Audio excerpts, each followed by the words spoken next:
Hello बच्चों, let us read this question. This question says solubility of alkaline earth metal hydroxides increases from BeOH whole twice to BaOH whole twice because. और हमारे options हैं. Option A hydration energy greater than lattice energy, option B lattice energy greater than hydration energy, option C hydration energy is equal to lattice energy, option D none of the above. So इस question को solve करने के लिए हमारे पास जो की concept required है वो है solubility of alkaline earth metal hydroxides.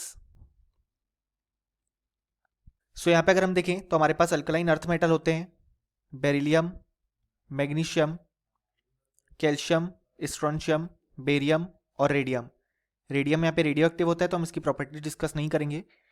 अब यहाँ पे हमारे पास जो हाइड्रोक्साइड्स हैं वो है BeOH whole twice, then MgOH whole twice, then CaOH whole twice, then SrOH whole twice, then BaOH whole twice. So यहाँ पे हमारे पास जो सॉल्युबिलिटी है वो दो फैक्टर्स पे डिपेंड करती है. पहला फैक्टर है lattice energy, then second factor है हाइड्रेशन एनर्जी. अब यहाँ पे हमारे पास जो लेटिस एनर्जी होती है वो यहाँ पे एनर्जी सप्लाई की जाती है लेटिस को ब्रेक करने के लिए. यानी कि हमारे पास जो लेटिस है उसको कंस्टिट्यूएंट आयन में ब्रेक करने के लिए हमारे पास जो एनर्जी सप्लाई करनी पड़ती है वो यहाँ पे लेटिस एनर्जी कहलाती है.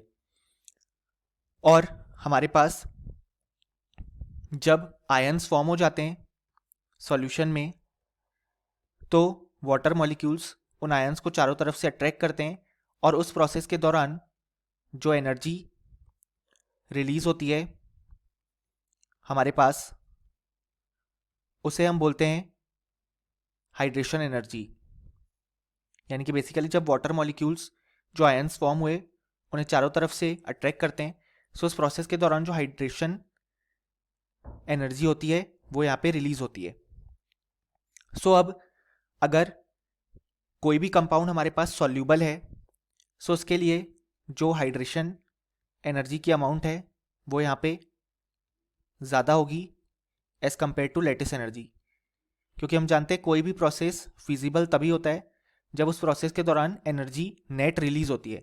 सो हाइड्रेशन एनर्जी एनर्जी रिलीज को बता रही है और लेटिस एनर्जी एनर्जी सप्लाइड को. सो अगर हम बात करें यहाँ पे तो हमारे पास जब हम यहाँ पे देखें तो जो लेटिस एनर्जी और हाइड्रेशन एनर्जी है वो दोनों हमारे पास यहाँ पे चार्ज अपॉन साइज के डायरेक्टली प्रोपोर्शनल होती है. सो अगर हम देखें तो जब हम डाउन द ग्रुप यहाँ पे मूव कर रहे हैं तो चार्ज वाला फैक्टर तो कांस्टेंट है सबके लिए क्योंकि सारे एक ही ग्रुप के एलिमेंट्स हैं. सो जो फैक्टर डिटरमाइन करेगा वो है साइज. अब हम जानते हैं कि हमारे पास जो साइज का ऑर्डर आएगा ऑफ द कैटायंस वो होगा Ba2+ greater than Sr2+ greater than Ca2+ greater than Mg2+ greater than Be2+. क्योंकि हम जानते हैं डाउन द ग्रुप मूव होने पे जो नंबर ऑफ शेल्स हैं वो इंक्रीज होते हैं, इसी कारण से जो एटॉमिक और आयोनिक साइजेस हैं वो इंक्रीज होगी. यानी कि अगर हम लेटिस एनर्जी का ऑर्डर देखें तो वो हमारे पास सबसे ज़्यादा हो जाएगी Be2+ के लिए, देन Mg2+ के लिए, देन Ca2+ के लिए, देन Sr2+ के लिए एंड देन Ba2+ के लिए.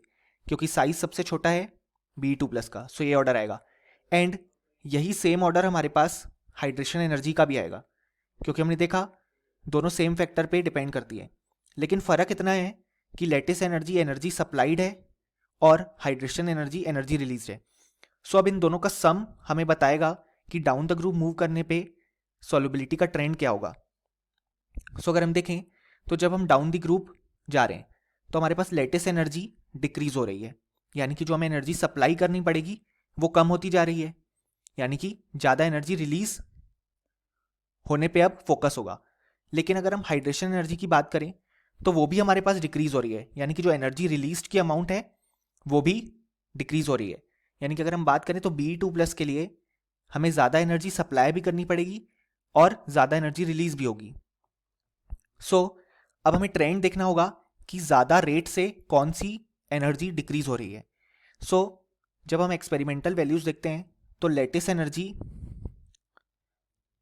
ज़्यादा जल्दी डिक्रीज करती है as compare to hydration energy. इसी कारण से जब हम यहाँ पे डाउन द ग्रुप मूव करते हैं तो जो नेट सम आता है एनर्जी का, यानी कि sum of lattice energy and hydration energy, उसके अकॉर्डिंग जो सॉल्युबिलिटी आती है वो आती है BaOH होल ट्वाइस की सबसे ज़्यादा, then SrOH whole twice, then CaOH whole twice, then MgOH whole twice और लास्ट में BeOH होल ट्वाइस। अब हमें लग सकता है कि यहाँ पे हाइड्रेशन एनर्जी के ऑर्डर में तो Be2+ सबसे आगे आया था, तो सबसे ज़्यादा एनर्जी तो इसकी रिलीज हुई, तो सबसे आगे इसको आना चाहिए। लेकिन ऐसा नहीं होगा क्योंकि यहाँ पे लेटिस एनर्जी का भी फैक्टर है। Be2+ के लिए हाइड्रेशन एनर्जी तो ज़्यादा है लेकिन उसके लिए लेटिस एनर्जी भी उतनी ही ज़्यादा है। हमें नेट सम देखना होगा, तभी हम जाके सॉल्युबिलिटी कंपेयर कर पाएंगे।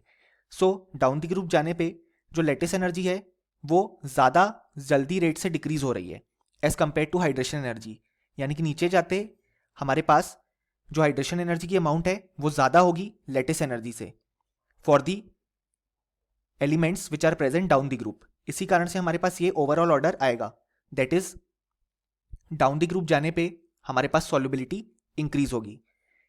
और हमने यहाँ पे केवल कैटायन को कंपेयर किया क्योंकि एनायन सब में सेम है, दैट इज OH-। अब क्वेश्चन ने हमसे यही पूछा है कि जो सॉल्युबिलिटी है अल्कलाइन अर्थ मेटल हाइड्रोक्साइड की वो यहाँ पे इंक्रीज होती है डाउन द ग्रुप। इसका रीजन हो जाएगा that is hydration energy greater than lattice energy, क्योंकि हमने देखा जो हाइड्रेशन एनर्जी की अमाउंट है वो ज़्यादा होगी as compare to lattice energy. और option B, C and D incorrect हो जाएंगे क्योंकि हमारे फाइनल रिजल्ट से मैच नहीं करते। फाइनली हमें लिख सकते हैं कि इस क्वेश्चन के लिए हमारे पास जो करेक्ट आंसर आया वो आया option A। Hope you understood it well, best of luck.